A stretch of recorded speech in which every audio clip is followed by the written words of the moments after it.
The death of Nolan Xavier Wells in Mississippi this past week has understandably shaken a lot of people, especially in the Black community, because it's a story that seems awfully familiar. It's a story that we've read and we've seen and we've heard far too many times. There is a visceral response from many in the Black community over the death of young Mr. Wells. There are uncomfortable conversations happening right now in many Black families about whether it's safe for our children to be by themselves in white spaces with their white friends. Is there such a thing as safe white friends? This is also a theological question. The great theologian, the late great James Cone, asked this question in one of his seminal works, Black Theology and Black Power.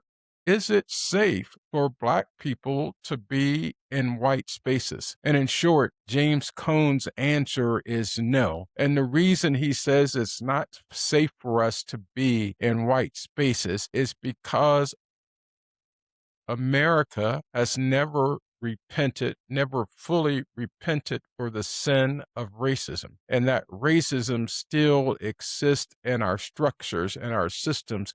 Unfortunately, racism is still in the blood, in the bones, and the fiber, and the tendons, and the sinewy of far too many white people. In fact, W.E.B. Du Bois, that great scholar, talks about this in his work, The Soul of Black Folks, in the early 1900s. He talks about something called double consciousness, that Black folks always have to be aware of who we are while simultaneously having to be aware and understand how we're viewed in the eyes of white folks. This is tiring because when you get right down to it, for many of us in the Black community, we always have to know how white folks do things, how white folks think. You never have to show us that same level of consideration. If we're going to have true reconciliation in this country, white folks have to learn to see us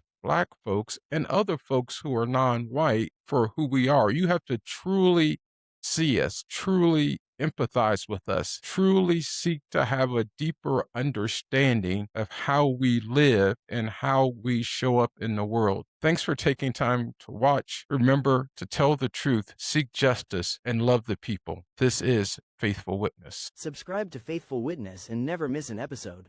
See you next time.